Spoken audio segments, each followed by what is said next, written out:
Sierra Leone Anti-Graft Commission to probe the office of the First Lady. Residents of Tembe Town and Wilberforce communities raised concerns over the collapsed bridge linking the two communities. Chinese timber businessman appeared in court on larceny and conspiracy to fraud charges. Now let's join Marian Amaria Bangura for the news in details. Hello and welcome to Newswatch Online TV News Hour. I am Marian Amaria Bangura. Please do not forget to subscribe to our News and Current Affairs channel. Now, some residents at Tembe Town community have expressed concerns over the collapse of the Waterside Road Bridge, which connects Tembe Town and Wilberforce communities. According to these residents, this has posed a major challenge to them, especially their children who fetch water each day.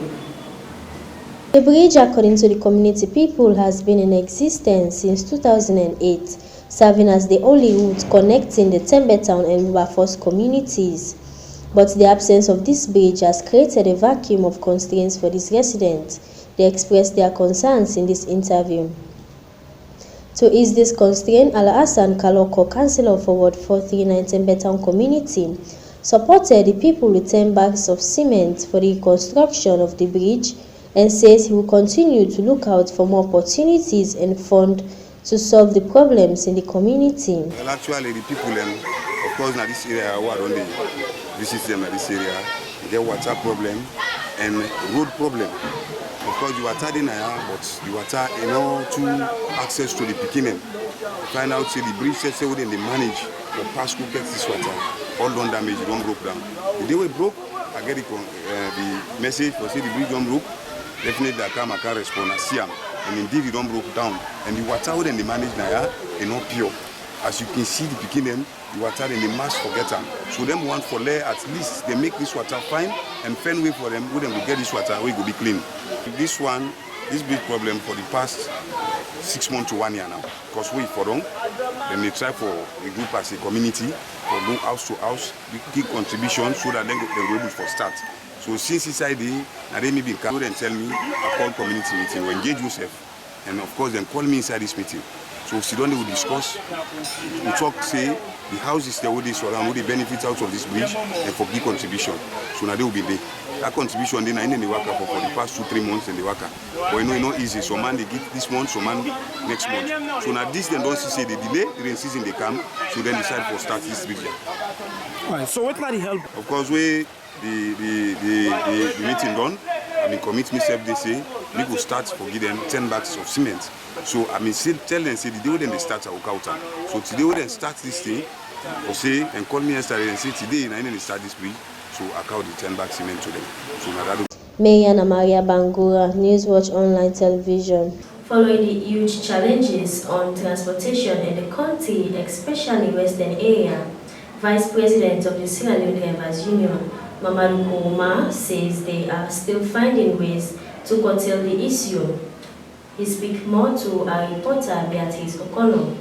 Halfway not a new thing again. Until we don't do more than 15-20 years in this country also.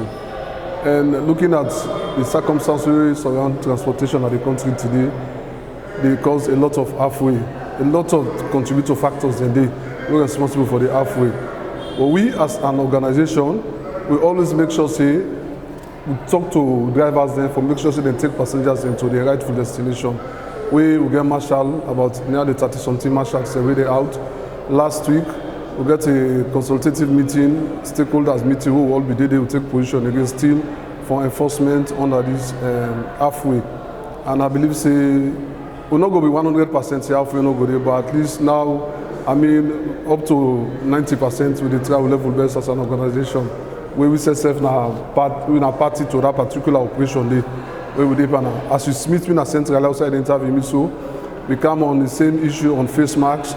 As I talk to you, so why is the face masks operation they go the same thing again, the same thing they go back on this halfway business. This you go see how as I show you, so we come now meet we can now with all stakeholders there for can enforce the face masks and at the same time we go along back with the halfway or make sure the drivers and take passengers to the rightful destination. The Anti-Corruption Commission has in a press release stated that they will be probing into the office of First Lady spanning 14 years back.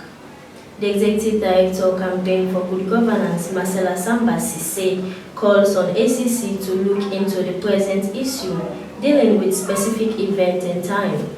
After several publications by the Africanist Press accusing the Office of the First Lady of receiving money from the Consolidated Revenue Fund, the ACC issued a press release on Tuesday, 9th February 2021, stating that they will probe the Office of the First Lady, spanning 14 years back.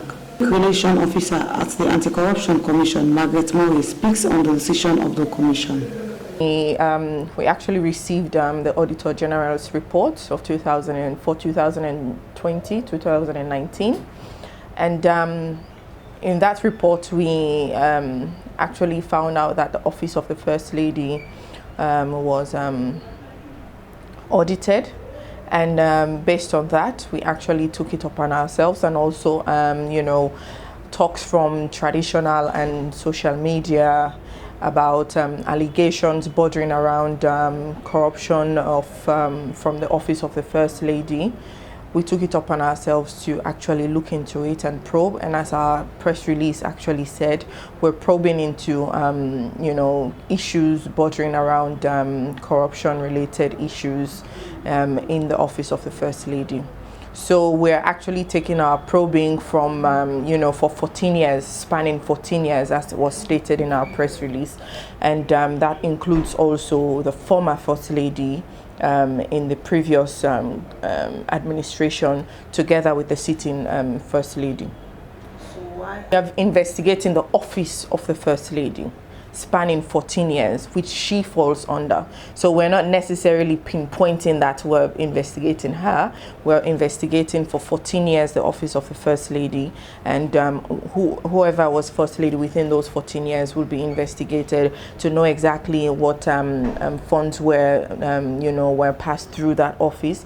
And also we're laying the basis and foundation to know exactly what we're looking at, as I rightly said before, to know exactly what we're looking at, if funds were given to the Office of the First Lady, how it was used, whether it was appropriated or misappropriated. We needed to know, and we needed to lay that foundation to know exactly what our investigators are looking for. Marcela Samba Sise is the Executive Director for Campaign for Good Governance, calls the Commission to look into the specific event of the allegations. Of course, this issue has lingered for some time since the Auditor General's office released the audit report for 2018 and 2019, and equally so since a whistleblower put out a mammoth of information in the public relating to the Office of the First Lady.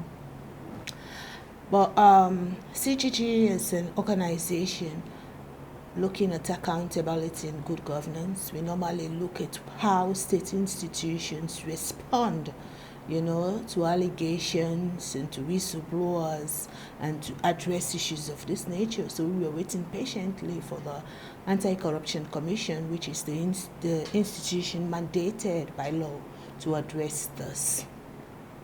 But unfortunately, when the ACC finally spoke through the press release, it didn't make us any wiser in terms of how are they going to address this issue. Because in reality, the Auditor General's report, in looking at the cash book, I'm actually reading from page 434 of the report. It says, cash book not maintained by the Office of the First Lady, 2018-2019. And it says, serious internal control weaknesses were identified in the management of funds allocated to this office, mainly due to the lack of competent personnel in the finance division. For instance, they failed to maintain a cash book, and as a result could not reconcile their transaction with their bank for the financial years 2018 and 2019, or to produce a set of financial statements. this resulted in the inability of the office of the First Lady to manage their financial resources efficiently and effectively. This I am actually reading from the audit report. And the concluding statement from the auditor states, during our verification of the management's response above, we observed that there was no evidence that cash books were prepared for 2018 and 2019. We therefore conclude that the current personnel in the finance department of the Office of the First Lady are not competent to manage the resources allocated to that office efficiently and effectively. The point of issue is very clear. If this is the 2018-2019 audit from the audit service Sierra Leone, now this is the issue relating to corruption as alleged that should be probed, or that needs to be probed. Again, when you look at what the whistleblower put out, there are corresponding issues of the same, related issues of the same. Unfortunately, we're talking about same time, we're talking about specific time, we're talking about specific events, we're talking about specific periods. So our Warriors campaign for good governance is that this particular allegation that I have read, is this what the ACC is going to look for 14 years ago? That's the question we're asking. For Newswatch TV, Beatrice O'Connor reporting. Let's go for a short break. We'll be right back. Are you looking for a place where you will have fresh poultry eggs? Well, your worries are over. Reef Poultry Eggs is here to satisfy you. Visit us at 28 Charlotte Street, Freetown, or call 079-368959. We do wholesale, retail and home delivery service. Reef Poultry Eggs, your place to be. Where do you go every time I touch you? Welcome back. You're still watching Newswatch Online TV News Hour with me, Megan Maria Bangura. Chinese businessman Lu Kejiao appeared before Magistrate Mageba on 3rd February 2021 on charges of conspiracy to defraud, last name malicious damage. Salimatu Wai Kamara has the details. Chinese businessman dealing in timber, Lu Kejiao, appeared before Magistrate Mageba of Court No. 1 at Pademba Road in Freetown on 3rd February 2021. Xiao is charged with conspiracy to defraud, larceny and malicious damage. It is alleged by the police that between June and July in 2019, around Waterloo, Xiao defrauded Ibrahim Bari the sum of 150,000 United States dollars. He is also accused of damaging a time log worth over 1 billion loans belonging to Ibrahim Bari. The defense counsel, Albi Koa, applied for bail, but the application was objected against by the prosecution. Magistrate Mageba refused the accused bail and sent him to remand. Salimatu Wai Kamara, Newswatch Online TV. Now in sports, the Sierra Leone national under-17 team has been disqualified from the CAF under-17 qualifying tournament in Senegal after the MRI test result found several players well past the age of 17. Awadauda with the details. The national U17 boys team has been disqualified from the CAF U17 qualifying tournament that is ongoing in Senegal due to the non-eligibility of players after the MRI test was conducted, which found several players well past the age of 17.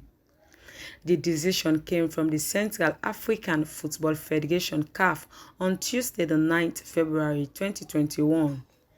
The Sierra Leone Football Association said they got a letter from the West African Football Union (WAFU Zone A) communicating a decision from CAF. This decision is aligned with Article 27(4) of the U-17 Cup of Nations regulations. Reporting for Newswatch Online TV, I am Hawa Dauda. Well, that's all we have in today's episode of Newswatch Online TV News Hour. Please do not forget to subscribe to our News and Current Affairs channel and follow us on our Facebook, Twitter, and Instagram accounts, Newswatch Online TV SL. Till next episode, I've been your presenter, Marian Amaria Bangura.